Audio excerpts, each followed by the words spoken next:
দেশের বিরোধিতা করেনি। তাদের পূর্বসূরীরা মুক্তিযুদ্ধের সময় বাংলাদেশের বিরোধিতা করেনি, সেইটা বলার আর কোনো নৈতিক জায়গা জামাতের নাই।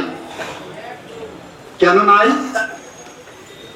এই সংসদে আমরা একটি আইন পাশ করেছি, জাতীয় মুক্তিযোদ্ধা কাউন্সিল সংশোধন আইন 2026। সেই আইনের মধ্যে একটা সংজ্ঞা আছে,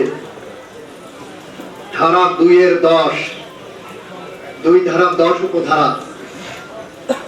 কে মুক্তিযোদ্ধা? মুক্তিযোদ্ধার সংজ্ঞা নির্ধারণ করতে যে বলা হয়েছে, বাংলাদেশের যারা 1971 সালে পাকিস্তানি হানাদার বাহিনী এবং তাদের এদেশীয় দোসর রাজাকার, আল-বদর, আল-শামস এবং তৎকালীন মুসলিম লীগ, জামাতে ইসলামী এবং নিজাম ইসলামী পার্টির বিরুদ্ধে বাংলাদেশকে স্বাধীন করার জন্য যুদ্ধে লিপ্ত হয়েছিল, তারাই মুক্তিযোদ্ধা। তার মানে দাঁড়ায়, তৎকালীন জামাতে ইসলাম মুক্তিযুদ্ধের বিরোধিতা করেছিলেন, স্বাধীনতার বিরোধিতা করেছিলেন। আমরা যখন বিলটি পার্লামেন্টে আনলাম, তখন জামাত ইসলাম এই বিলের বিরোধিতা করেনি। জামাত ইসলাম এই বিল পাশ করার থেকে চুপ করেছিলেন, মৌনতা সম্মতির লক্ষণ। আর এনসিপি লিখিতভাবে এই বিলের পক্ষে সরকারের সাথে অবস্থান নিয়েছিল। আমি পরশুদিন পার্লামেন্টে বলেছি, গতকাল আমাদের মাননীয় স্বরাষ্ট্রমন্ত্রী বলেছেন, এরপরে এই সাবজেক্টে আর কোনো কথা হবে না। 1971 সালে জামাত ইসলাম মুক্তিযুদ্ধের বিরোধী শক্তি প্রতিষ্ঠিত সত্য হয়ে গেছে আমাদের পার্লামেন্টের এই আইন পাশের মধ্য দিয়ে। আমরা পার্লামেন্টে বলেছি, জুলাই সনদের আধা প্রেম আধা প্রতারণা।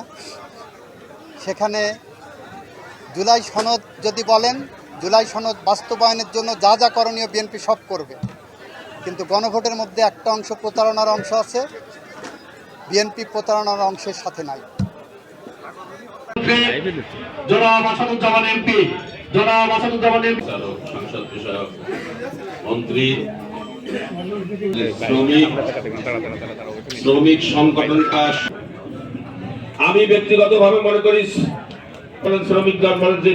শ্রমিকরাই পারে একমাত্র 1 ঘন্টার মধ্যে শ্রমিকদের একদিন এক জায়গায় করতে পারে।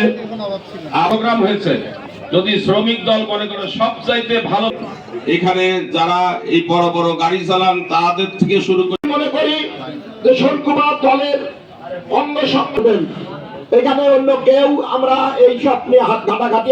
থানা এবং পৌর নেতৃবৃন্দকে অনুরোধ করব, আপনারা এগুলো আমাদের এখানে উপস্থিত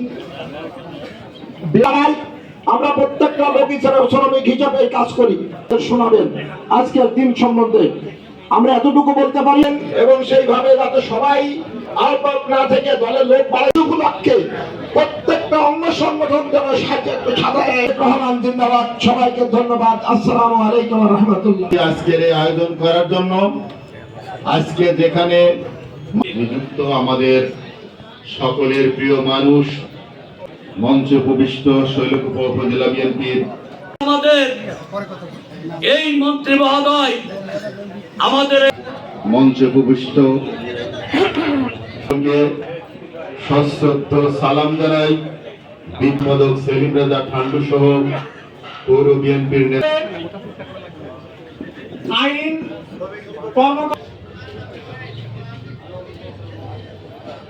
আন্দোলন করে সফল হয়েছে। এই দিনটিকে মুখী কর্মকাণ্ডকে আমরা সার্বজনীন করার চেষ্টা করছি।